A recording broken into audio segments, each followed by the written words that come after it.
پہلی حدیث صحیح مسلم کے اندر کتاب الامارہ چیپٹر میں، حکمرانوں والے چیپٹر کے اندر، انٹرنیشنل نمبر کے مطابق 4776، سیدنا عبداللہ بن عمر بن عاص خانہ کعبہ کے سائے میں بیٹھے ہوتے ہیں، دیوار کے ساتھ ٹیک لگا کے، صحابی رسول ہیں۔ ایک تابعی خانہ کعبہ میں انٹر ہوتا ہے، عبد الرحمن بن عبد رب الکعبہ، تو وہ سنتا ہے کہ حضرت عبداللہ بن عمر بن عاص حکمرانوں کی اطاعت سے متعلق حدیث سنا رہے ہوتے ہیں، تو چپ کر کے سنتا رہتا ہے۔ اینڈ پہ وہ پوچھتا ہے کہ حضرت کیا آپ نے یہ واقعی رسول اللہ سے یہ بات سنی تھی کہ حکمرانوں کی اطاعت اس طریقے سے ہونی چاہیے؟ تو انہوں نے کہا ہاں، اللہ کی قسم میں نے رسول اللہ کو دیکھا، میرے کانوں نے آپ کی آواز سنی، میرے دل نے آپ کی باتوں کو یاد رکھا۔ تو انہوں نے کہا اگر یہی بات ہے تو آپ کے چچا کا لڑکا معاویہ بن ابی سفیان، یہ چچا زاد لگتے تھے نا آپس میں، عمرو بن عاص کے بیٹے ہیں نا، تو وہ تو ہمیں کہتا ہے کہ ہم آپس میں ایک دوسرے کو ناحق قتل کریں اور ایک دوسرے کا مال ناحق طریقے سے ہڑپ کریں، حرام خوری بھی اور قتل و غارت بھی، جبکہ اللہ تعالیٰ قرآن میں فرماتا ہے، سورۃ النساء کی آیت نمبر 29 اس نے تلاوت کی کہ اے ایمان والو آپس میں ایک دوسرے کو قتل مت کرو، اپنوں کو قتل مت کرو، اپنوں قتل یعنی ایک دوسرے کو، سارے مسلمان آپس بھائی ہیں، اور ایک دوسرے کا مال ناحق طریقے سے ہڑپ مت کرو۔ اب یہ بتائیے کہ ہم اللہ کی بات مانیں یا اطاعت امیر کریں؟ اب یہ ایک صحابی کو ایک تابعی نے ایک بہت بڑی بات کر دی، تو انہوں نے نہیں کہا کہ تم رافضیوں والی باتیں کر رہے ہو، تمہیں ایران سے کوئی فنڈنگ ہوتی ہے، نہیں کہا، تھوڑی دیر کے لیے خاموشی اختیار کر لی انہوں نے۔ اب سوچ میں تو پڑ گئے ہوں گے میں کیا کروں، رشتہ داری تو میری نکال رہا ہے، تو پھر انہوں نے سر اٹھا کے کہا کہ معاویہ کی اطاعت کرو ان باتوں میں جس میں وہ اللہ کی اطاعت کے اندر حکم دے، اور جس میں وہ اللہ کی نافرمانی کا حکم دے اس میں اس کی نافرمانی کرو، اور یہی ایٹیچیوڈ ہونا چاہیے۔ بخاری اور مسلم کی متفق علیہ حدیث ہے، مولا علی کہتے ہیں کہ نبی علیہ السلام نے فرمایا کہ خالق کی معصیت میں، اللہ کی نافرمانی میں مخلوق کی کوئی اطاعت نہیں ہے۔ کئی لوگ یہ بھولے بن کے پوچھ رہے ہوتے ہیں نا، جی میری ماں اجازت نہیں دے رہی داڑھی رکھنے کی تو میں رکھوں یا نہ رکھوں؟ تو وہ نبی علیہ السلام نے فرما دیا ہے کہ اللہ کی اطاعت کے اندر مخلوق کی اطاعت نہیں ہوگی، اور جس بات میں اللہ کی نافرمانی ہو رہی ہوگی وہ آپ نے کام نہیں کرنا، آپ نے مخلوق کی نافرمانی کر دینی۔ تو یہ ایک اوورآل پورا آپ کو پکچر کلیئر کر دے گی۔ ایک اور حدیث، اچھا یہ تینوں کی تینوں حدیثیں صحیحین میں، بلکہ ابھی تک آپ دیکھ رہے ہیں ساری مشہور کتابوں سے۔ دوسری حدیث صحیح بخاری میں 4108، تحکیم کے بعد جب حضرت معاویہ رضی اللہ تعالیٰ عنہ مدینہ شریف آتے ہیں، یہ فتح الباری میں پورا اس کا سیاق و سباق موجود ہے کہ کس موقع پہ ہوا۔ تو بخاری کے الفاظ ہیں کہ حضرت معاویہ وہاں پہ ایک خطبہ دیتے ہیں، اور سیدہ حفصہ جو حضور علیہ السلام کی زوجہ اور ہماری ماں ہیں ام المؤمنین، وہ اپنے بھائی عبداللہ بن عمر سے کہتی ہیں کہ جاؤ حضرت معاویہ آئے ہیں اور وہ خطبہ دے رہے ہیں، تم جا کے خطبے میں شریک ہو، یہ نہ ہو کہ تمہاری غیر موجودگی کو کچھ اور ہی سمجھ لیا جائے کہ کچھ سازش ہو رہی ہے۔ تو وہ چلے گئے، اس سے یہی پتہ چلا کہ وہ جانا نہیں چاہتے تھے، تبھی بھیجنا پڑا نا، ظاہر ماں بھی تھی، ام المومنین ہونے کی وجہ سے وہ بڑی بہن بھی تھی۔ عبداللہ بن عمر جب وہاں پہنچے تو حضرت معاویہ نے خطبے میں بات کرتے ہوئے کہا کہ تم میں سے جس کو اس امر خلافت کی خواہش ہے نا، تو وہ اپنا سینگ اٹھائے، اپنا سر اٹھائے، میں اس کے باپ سے بھی زیادہ خلافت کا حقدار ہوں۔ اب یہ باتیں چپ کر کے حضرت عبداللہ بن عمر سنتے رہے، یہاں تک تو کلیئر نہیں کہ انہوں نے کس کو یہ ٹونٹ کروائی ہے، لیکن اسی حدیث میں آگے آتا ہے کہ حبیب بن مسلمہ تابعی کہتے ہیں کہ جب مجمع چھٹ گیا تو میں نے عبداللہ بن عمر سے کہا کہ حضرت آپ نے معاویہ کو اسی وقت کیوں نہیں جواب دیا؟ تو پتہ چل گیا وہ کس کے باپ کو کہہ رہے تھے۔ سیدنا عمر کی توہین وہ شخص کر رہا ہے کہ جو حضرت عمر کے دور میں رومن امپائر گری، اس رومن امپائر میں شام میں انہوں نے حکومت قائم کی ہے، اور وہ محنتیں کن کی ہیں؟ حضرت عمر کی۔ تو جن لوگوں کو ابو بکر اور عمر کا لحاظ نہ ہو، انہوں نے مولا علی کا لحاظ کہاں سے کرنا ہے؟ سیدھی سی بات ہے۔ تو عبداللہ بن عمر کہتے ہیں کہ میں نے ارادہ تو کیا کہ میں اپنی گوٹ کھولوں، یوں کر کے احتبا کر کے دونوں گھٹنوں کو یوں لے کے بیٹھے تھے، اور میں اسے وہیں بھرے مجمع میں جواب دوں کہ تجھ سے زیادہ خلافت کا حقدار وہ ہے کہ جس نے تم دونوں باپ بیٹا ابو سفیان سے اور معاویہ سے رضی اللہ عنہما، ہم تو احترام سے ہی نام لیں گے، ظاہر صحابیت تو ہے، تم باپ بیٹا سے جنگ کی ہوئی ہے جب تم دونوں کافر تھے اور ہم مسلمان تھے، یعنی تم لوگ جونیئر مسلمان ہو، طلقاء ہو، فتح مکہ پہ مسلمان ہوئے ہو، اور آج ہم سینئر مسلمانوں کو کہہ رہے ہو تم لوگوں کے ساتھ تو ہم جنگیں لڑ چکے ہیں، تم لوگوں کو ہم نے مار مار کے اسلام میں داخل کیا۔ ظاہر ہے کہ وہ مارے کھائی ہیں تو پھر آہستہ آہستہ ان کو ہوش آئی ہے نا کہ اسلام کا پلڑا بھاری ہو گیا۔ پھر عبداللہ بن عمر کہتے ہیں کہ پھر مجھے جنت کی نعمتیں یاد آ گئیں، پھر میں فتنے کے ڈر سے خاموش ہو گیا۔ حبیب بن مسلمہ کہتے ہیں کہ عبداللہ بن عمر نے خاموش ہو کے اپنی جان بھی بچا لی، اپنی عزت بھی بچا لی۔ ایک ماموں نے دوسرے ماموں سے اپنی جان اور عزت بچا لی، کہتے ہیں نا خال المومنین۔ اچھا عبداللہ بن عمر خال المومنین نہیں ہے؟ عبد الرحمن بن ابی بکر خال المومنین نہیں ہے؟ اور محمد بن ابی بکر خال المومنین نہیں ہے؟ ہمارے باقی سارے خال المومنین کو ایک خال المومنین سے تکلیفیں اٹھانی پڑی ہیں۔ تو یہ حدیث کے الفاظ بتا رہے ہیں کہ اس وقت فریڈم آف ایکسپریشن کو کس طریقے سے غصب کیا جاتا تھا۔ اچھا یہ جو حضرت عبداللہ بن عمر کے الفاظ ہیں نا، یہ بڑے انٹلیکچوئل ہیں، کیونکہ یہی الفاظ حضرت عمر نے بھی یوز کیے تھے، اور حضرت عمر کا ویژن دیکھیں، انہوں نے پہلے یہ چیز بتا دی تھی۔ صحیح مسلم کے اندر ایک حدیث ہے، میں نے ریسرچ پیپر میں ڈالی ہے، انٹرنیشنل نمبر ہے 1258۔ حضرت عمر نے اپنی شہادت سے کچھ عرصہ پہلے جمعے کا خطبہ دیا، اور انہوں نے رسول اللہ کا ذکر کیا، پھر حضرت ابوبکر کا ذکر خیر کیا، اور پھر فرمایا کہ میں نے خواب دیکھا ہے کہ مجھے ایک مرغے نے 3 ٹھونگے ماری ہیں، اور میں اس کی تعبیر یہ کرتا ہوں کہ ان قریب مجھے قتل کر دیا جائے گا۔ اچھا انہوں نے کہا کہ بعض لوگ مجھے مشورہ دے رہے ہیں کہ میں اپنا کسی کو جانشین مقرر کر دوں، لیکن میرا کوئی ایسا ارادہ نہیں ہے، اللہ اپنے دین کو برباد نہیں ہونے دے گا۔ پھر انہوں نے کہا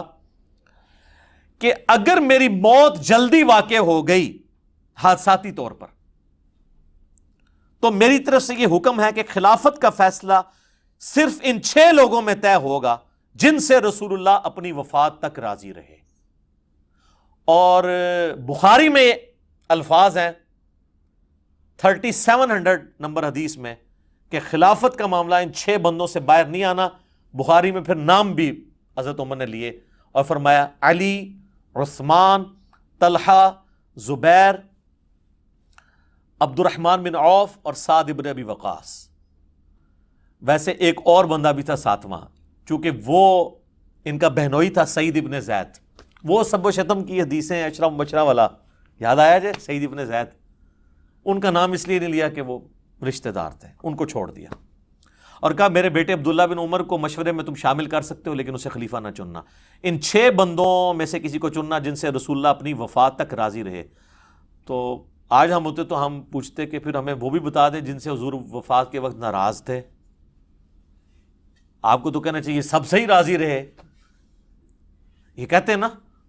سر ہر چیز میں اشارے موجود ہیں۔ ابھی تو یہ بات ختم نہیں ہوئی، پھر حضرت عمر کہتے ہیں، مسلم کے الفاظ ہیں کہ اگر تم دیکھو کہ ان 6 لوگوں کی خلافت میں کوئی تام کر رہا ہے تو سمجھ لینا کہ یہ وہی لوگ ہیں کہ جن کو میں نے اسلام کی خاطر اپنے ہاتھوں سے مارا ہے، اور یہ اسلام کے دشمن اور کافر ہیں۔ یہ الفاظ ہیں۔ ادھر عبداللہ بن عمر نے کہا نا کہ تمہیں تو ہم نے مار مار کے مسلمان کیا ہے،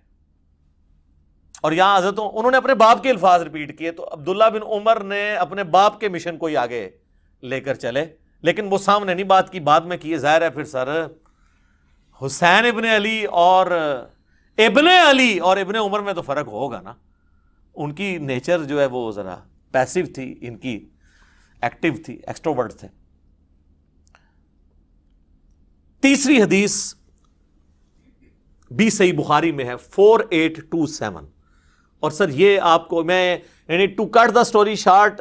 میں یعنی امیر شام کے دور کے اندر آپ کو 2 مثالیں پیش کی، اب ان کے بالکل دور اینڈ ہونے والا ہے، چونکہ میں نے تو آنا ہے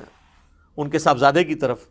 لیکن یہ تو ناانصافی ہے کہ صاحبزادے کے پیچھے باقیوں کو چھپا دیا جائے، یہ کام تو ہم نہیں کر سکتے۔ 4827 نمبر حدیث ہے صحیح بخاری کے اندر، اور یہ حدیث المستدرک للحاکم میں بھی موجود ہے، یہ حدیث سنن نسائی الکبریٰ کے اندر بھی موجود ہے، اور یہ حدیث تفسیر ابن کثیر کے اندر سورۃ الاحقاف پارہ نمبر 26 کی آیت نمبر 17 نمبر کی آیت کے کانٹیکسٹ میں اس کے سارے طرق جمع ہیں مختلف کتابوں سے، اور فتح الباری میں بھی ابن حجر اسقلانی نے صحیح بخاری 4827 نمبر کے انڈر وہ سارے کے سارے طرق جمع کیے ہیں جو میں اب بیان کرنے لگا ہوں۔ پہلے صرف میں بخاری کے الفاظ بتاتا ہوں، پھر باقی کتابوں کے بھی۔ بخاری کے الفاظ ہیں کہ مروان بن حکم جو کہ حضرت معاویہ کی طرف سے رضی اللہ تعالیٰ عنہ گورنر تھا حجاز کا، اس نے مسجد نبوی میں خطبہ دیتے ہوئے حضرت معاویہ کے بیٹے یزید کا ذکر خیر کرنا شروع کر دیا، اور اس میں حدیث کے الفاظ ہیں تاکہ حضرت معاویہ کے بعد اس کی بیعت پہ لوگوں کو آمادہ کیا جائے۔ وہی جو ہمارے حکمران بھی کرتے ہیں امت کے وسیع تر مفاد میں، میرے عزیز ہم وطنوں، وہ ساری باتیں وہی والی۔ اور انہوں نے کہا کہ بھئی اللہ تعالیٰ نے ہمارے امیر المومنین کو یہ بات سجھائی ہے، وہ چاہتے ہیں کہ اپنے بیٹے کو خلیفہ نامزد کر دیں۔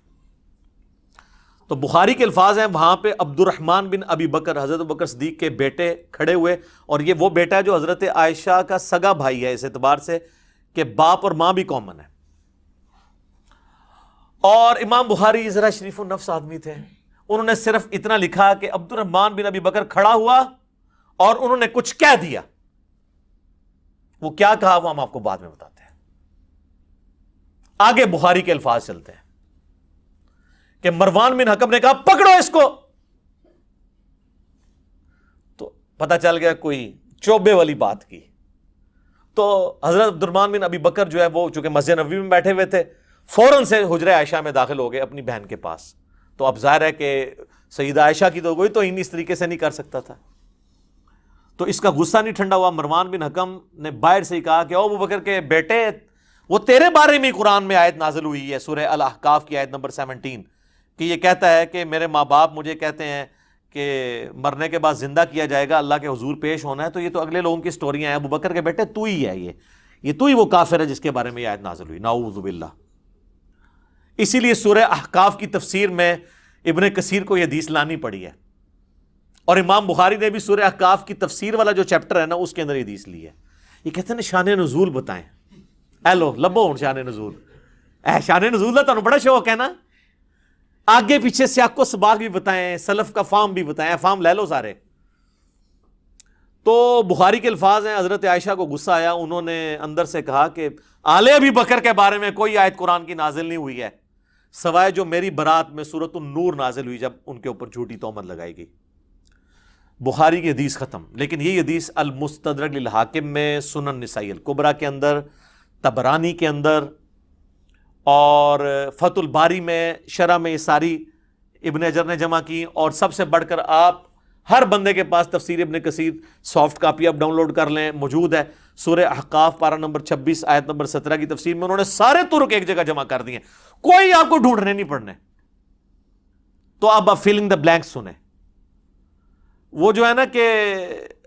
مروان نے جو خطبہ دیا تو اس خطبے میں یہ بھی الفاظ تھے کہ ہمارا امیر المومنین اپنے بیٹے کو بنانا چاہتا ہے، تو ابو بکر نے بھی تو عمر کو بنایا ہی تھا نا، تو حضرت عمر کو ابو بکر کے بیٹے تھے، تو پھر ظاہر ہے کہ ابو بکر کے بیٹے کو تو غصہ آنا تھا نا کہ نام تو میرے باپ کا لے رہا ہے اور مثال کتنی غلط فٹ کر رہا ہے۔ تو وہ کھڑے ہو گئے، امام بخاری نے کہا کچھ کہا، باقی کتابوں میں پھر ان حدیث کی کتابوں میں آتا ہے، حاکم میں، سنن نسائی الکبریٰ میں، کہ انہوں نے کھڑے ہو کر کہا کہ سیدھا سیدھا کہا کہ تیرا امیر المومنین کیسر و کسرا، رومنز اور پرشین امپائر کے جو بادشاہ اور شہنشاہ تھے نا، وہ ملوکیت ان کے طریقے پہ چلنا چاہتا ہے، ابو بکر و عمر کے طریقے پہ نہیں، ورنہ تو ابو بکر کا طریقہ یہی والا تھا تو پھر عبد الرحمن بن ابی بکر بیٹھا ہوتا نا خلافت کے اوپر، اور حضرت عمر کا طریقہ ہوتا تو عبداللہ بن عمر بیٹھا ہوتا رضی اللہ عنہم اجمعین وعلیہم السلام اجمعین۔ تو اس پہ ان کا پکڑو اس کو، اور پھر آگے آتا ہے کہ حضرت عائشہ نے حجرے سے کہا اسکت، خاموش ہو جا، اور وہ جو بخاری کے الفاظ ہیں کہ جی آل ابی بکر کے بارے میں تو سورہ نور کی آیات نازل ہوئی ہیں، آگے ان کتابوں میں ملتا ہے کہ حضرت پھر عائشہ کا غصہ نہیں ٹھنڈا، انہوں نے کہا ہاں تیرے بارے میں نبی علیہ السلام نے فرمایا تھا جب تو اپنے باپ کی پشت میں تھا کہ حکم پر لعنت، اس کی اولاد پر لعنت، تو اسی حکم کا بیٹا ہے نا مروان بن حکم، تو اسی لعنت کا ٹکڑا ہے اپنے باپ کی، تم باپ بیٹا پہ تو رسول اللہ نے لعنت کی ہوئی ہے۔ اور ان کو مدینہ بدر کر دیا تھا نبی علیہ السلام نے، حضرت عثمان کے رشتہ دار تھے، پورا زور لگایا، حضرت ابوبکر نہیں مانے، حضرت عمر نہیں مانے، پھر جب حضرت عثمان خلیفہ بنے تو انہوں نے حسن سلوک کی وجہ سے ان کو لے آئے، اور پھر یہی باپ بیٹا گاٹے فٹ ہو گئے۔ حضرت عثمان کی شہادت کا سبب یہی مروان بنا ہے، پھر حتیٰ کہ انہوں نے اپنی بیٹی کا رشتہ بھی کر دیا، اور اس پہ ترا وہ فدق بھی اس کے حوالے کر دیا۔ دیکھیں نا جی، وہ پھر ایشوز تو پھر آگے ملٹی پلائی ہوتے گئے نا۔ بہرحال آج کی ڈیٹ میں سمجھتا ہوں سیدنا عثمان کی مظلومانہ شہادت ان کی اجتہادی خطاؤں کا کفارہ ہے، انشاءاللہ اللہ کے حضور وہ پاک صاف ہو کے اٹھے ہیں، کیونکہ ان کی نیکیاں ان کی اجتہادی غلطیوں پر بھاری ہیں۔ یہ اجتہادی غلطیاں میں لفظ استعمال کر رہا ہوں، کسی کو شاید یہ برا لگ رہا ہو کہ جی اجتہادی غلطی کیوں کہہ رہا ہے، اس لیے کہ اوورآل ان کا جو سٹانس ہے نا وہ ریلیجن کو سپورٹ کرنے والا ہے۔ اگر وہ نہ ہوتا تو میں اس کو پھر فاش غلطی کا لفظ بول دیتا، لیکن میں نہیں بولتا۔ تو اس حدیث کے اندر یہ لعنت کے الفاظ، بلکہ مسند ابی یعلا کے اندر اس کو سپورٹیو ایک حدیث ہے کہ حسن و حسین بیٹھے ہوئے تھے علیہم السلام، اور مروان مدینہ کا حاکم خطبہ دے رہا تھا، اور اس نے اس میں کہا کہ اہل بیت تو ہے ہی لعنتی لوگ، نعوذ باللہ۔ تو حضرت حسین سے پھر صبر ہوتا تھا، تو انہوں نے کہا ہم تو لعنتی نہیں ہیں، ہمارے شان میں تو قرآن میں آیات ہیں، البتہ تو اور تیرے باپ کے اوپر نبی علیہ السلام نے لعنت فرمائی تھی۔ تو یہ جو روایتیں ہیں نا، اس کو سپورٹیو کئی ایک روایتیں ہیں کہ یہ لعنتی لوگ تھے۔ لعنت عربی میں کہتے ہیں اللہ کی رحمت سے دور لوگ، یا اس کو آپ ہماری زبان میں کہتے ہیں منحوس لوگ، نحست پہ ہی جنا ہوتے ہیں۔ ٹھیک ہے، یہ آپ کو پتہ چل گیا کہ یہ کہتے ہیں نا جی وہ یعنی بڑا مشورہ ہوا، یہ وہ جی اتنے صحابہ نے بیعت کر لی تھی، یہ کس طریقے سے یہ تحفہ مسلط ہوا ہے امت کے اوپر۔